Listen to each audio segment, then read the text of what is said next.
Thank you, everybody. Really honored to be here. I find that the Finnish culture is something that I have a really big respect and affinity for. As somebody who's a bit of a global citizen, I was born and raised in Vancouver, Canada.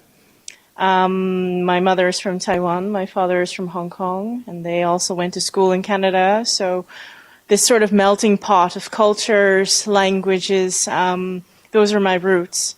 I uprooted early on to study abroad in England, in Japan, in France, and also now I live in the Netherlands. So I do have a little bit of this unique sense that I do speak with a global mindset, and I do kind of understand, and I do connect with different cultures, with every different piece of me that has lived or traveled or studied through life, and that's what I find so fascinating, and is that part of me also feels home here, and yeah, I think it's a lovely opportunity. It's going to be a little bit of a different rhythm of talk because, of course, I'm not from here. But also I kind of challenged myself to think about the topics around design in spaces without borders, right? What does that mean in the context? This was a poem that we wrote when we conceived the idea behind the solid surface material that we were designing together with Durat. I'll read it for you. A memory from a dream where the past is the future, looking ahead by understanding where we have been, future-proof because it is timeless.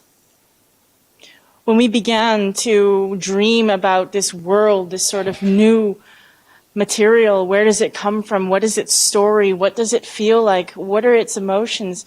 What does it want to be? All of these things are part of that study when we went to go and develop something new, because we indeed wanted to take the spirit of this material and what Duret had already developed, but we also wanted to give it a new life and a new personality and a new flavor of how it can exist in today and the future.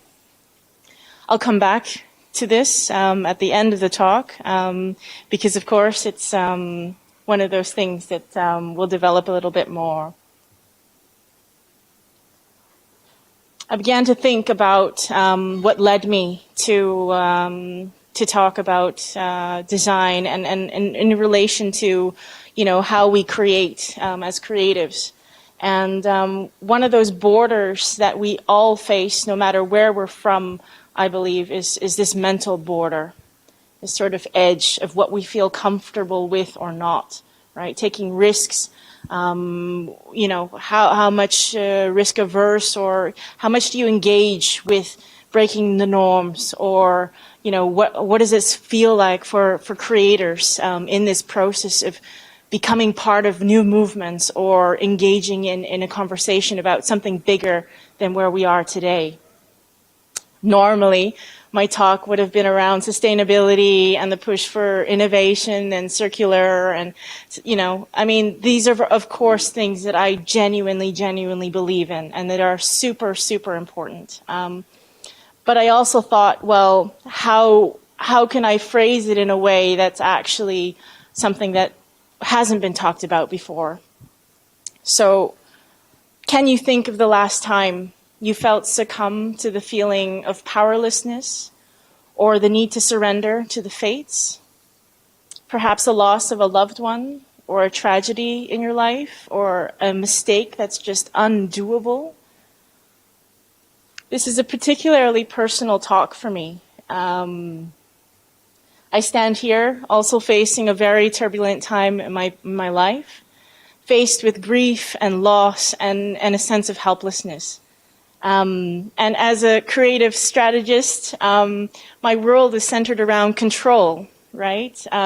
Patterns, models, branding, like everything had to be in perfect balance, orchestrated so that everything was tightly controlled to direct that desired effect every single time.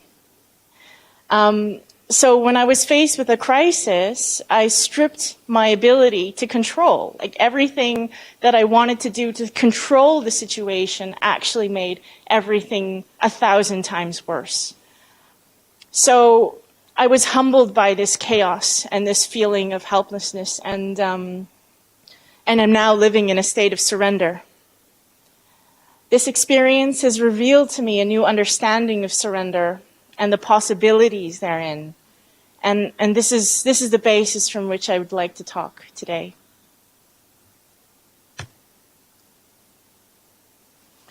So, chaos and control. We live in this feeling of powerlessness all around us in the world that we live today.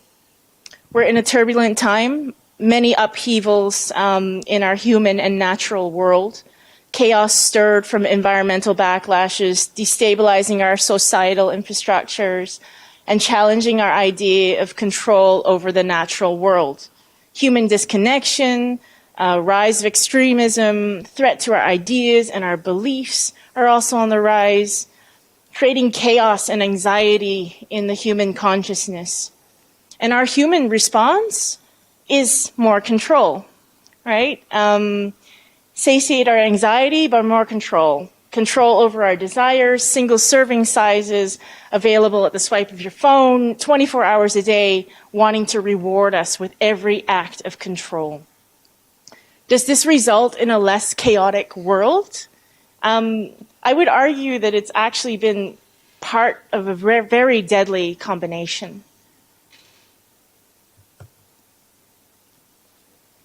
Society has taught us that control is safety and death and destruction is to be avoided at all costs.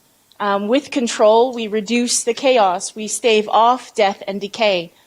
Evolution rewarded control in our species. As much as we venerate nature, it's actually our biggest threat to survival, right? What about those natural cycles of death and transformation? Just like the principles of yin and yang, where chaos and order are so tightly nestled and intertwined in this eternal balance, requiring that equal weight of both entities in balance and in harmony. What do we miss when we try to reject chaos through control? Let me tell you a story. About 700 million years ago, the Earth turned into a frozen snowball. Polar ice sheets expanded and they covered the globe. The oceans turned to slush, and then that went from massive volcanic eruptions, which became a spiraling out of control, into a giant greenhouse where the oceans were hot enough to cook its inhabitants, right? And then further, it shifted back over to the snowball. So this was like hell on Earth, 700 million years ago. It's hard to imagine a less auspicious time to be a tiny creature trying to carry out an existence in this hell broth. But this period, called the Cryogenian, is actually the birthplace of complex animal life that we know it today. From the wreckage of this ice and fire-scourged planet emerged the revolutionary group of multicellular animals, which led to the species and eventually all of us. This is no coincidence that the appearance of the complex multicellular animals are linked to that bloom in algae because of all this chaotic destructive forces that made this hell on Earth. Like, it just seems so counterintuitive, right? And yet that's actually how our being came. What happens when we surrender? Surrender actually means relaxing our fixed agendas, unclenching our fists so that we can respond to what is unfolding in a humble rather than a controlling way. Humility is the operative word. It's derived from the Latin root meaning from the earth.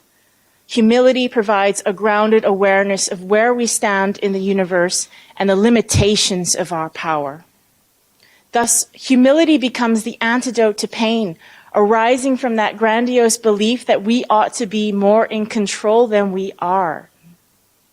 Surrendering to that practice itself opens a space between who we are and what we don't know.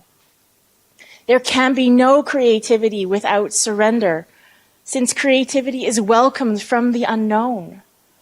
Without surrender, we're unable to feel that power that is greater than our will, deeper than our thoughts, and wider than our dreams. Humility is everything we come to see. And then I thought to myself, well, what about this delicate balance between control and surrender? Because of course that's what we do as designers and creators, right? It's this constant control of our environments around us.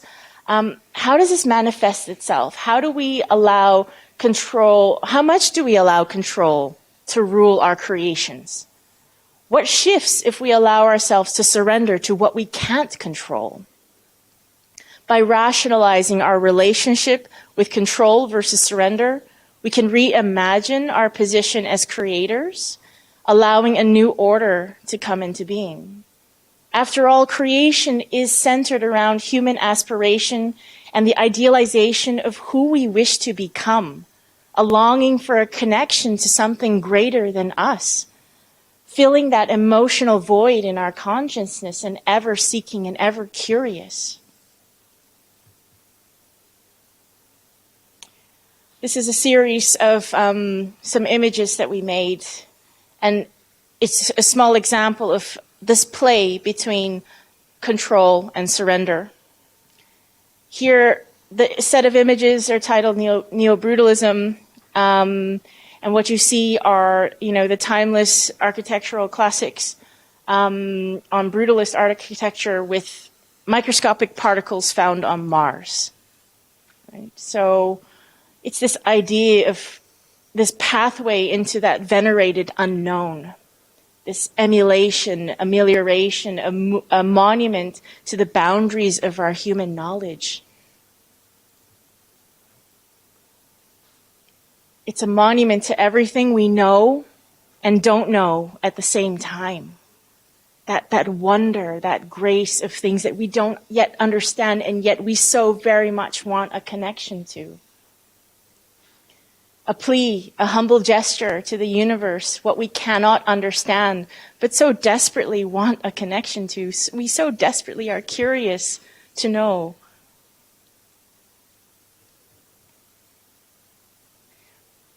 And this set is an amazing piece, relation to a surrender to nature. This was produced by Ensemble Studio in Tippett Rise in the US, and they're called Structures of Landscape. And the idea was that they wanted to draw from the natural materials, the geological transformation process, sedimentation, erosion, weathering, crystallization. All of these things were used to reinterpret the landscape. Equal parts shelter, sculpture, and landscape. The structures emerge from the earth on a monumental scale, their primitive quality, rawness, and geological expression, including a compelling exchange with the natural surroundings. These structures of landscape enable habitation without exploitation, an intimate relationship with that environment. This wonder, this idea that somehow man-made is not the limits to what we experience or what we know. Sometimes it's okay to say we can't control everything or we can't make everything as beautiful as we want, and we can allow for other forces to take over as well and integrate that with our conversation with ourselves and our creation. They resonate with the immensity, the roughness, the silence, and the magic loneliness of the place, amplifying its values, and situate our actions in an ambiguous position between nature, architecture, and art. They can be one and all or a completely different category that only makes sense where it was born. I mean, this sense of just bigger than us happens when we allow for that unknown to influence what we can create.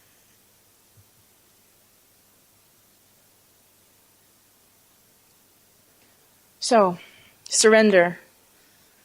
The acceptance now is that we live in an age of excessive waste plastics. The acknowledgement is that we no longer can undo the damage that we have created. The reality is we can never go back to the way it was before. The only way forward is to transform, right? I mean, I don't need to go into this about how recycling is the future and how circular or whatever, we're just going to clean up the oceans, magic. It's not possible. I really need people to realize that we've gone past the point of no return. There is no return from where we are. So how can we take that in, surrender to that idea, accept it, and accept that it's dead, accept that we've screwed up, and say, okay, we've screwed up, now what? Now what? What do we need to do now? Transformation. We show here a vase that we created with the Durat Palace collection, designed with the surrender to the new realities that we face, transforming our ideas of what materials can be, venerating the most pure and precious pieces of nature in a sea of waste plastic as a memory of what we must honor, a new respect for nature and a responsibility of the zero waste requirements for the future. A vase designed with monolithic proportions on the edge of balance. Oops. Sorry.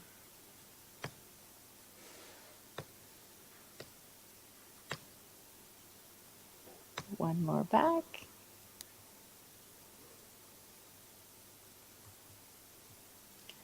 On the edge of balance, total control that houses that life that flourishes within.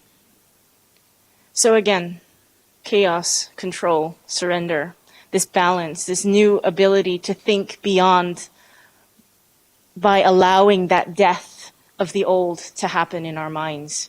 Only then can you start to dream about what we can do now from here. The collection itself was based on this principle where we introduced natural earth minerals as a dye for some of the granulate found in the material. Not all of it, but just very preciously and very sparingly. The minerals themselves are actually ground in a 17th century working Dutch windmill that grounds these minerals for use in oil paintings like they've been doing in the Dutch Golden Age. The same painters like Vermeer and Van Eyck went to these windmills to collect their pigments from those services. And these windmills still exist in Holland. And these are the same minerals that we're using in this collection. The imperfection, the 100 shades of blue, twinkling in the eye, the way nature intended. Away from the RAL color charts, away from the Pantone fans, we're talking about reigniting our love for the color we find in nature.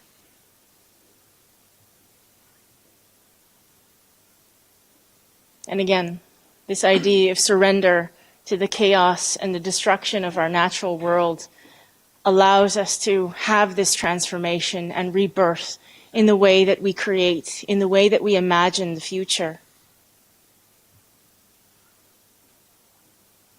So again, we arrive back at this poem where it's a memory from a dream, where we learn from our past to carve out our future. We look ahead by understanding where we've been and what we've lost. And we think about the future in order to be timeless. So I want to end by saying chaos and destruction is a very necessary part of life. It's the only force that allows for rebirth and transformation. We would never change if we didn't have to. That's human nature. No one likes change. Just like the very first multicellular life forms born in the hellish broth of our earth, our humility to the ever-changing forces at play of chaos is an opportunity to transform and to believe what is beyond control, to reach to every new heights and wisdom. The future is just within reach for all of us, but first we all need to fall. Thank you.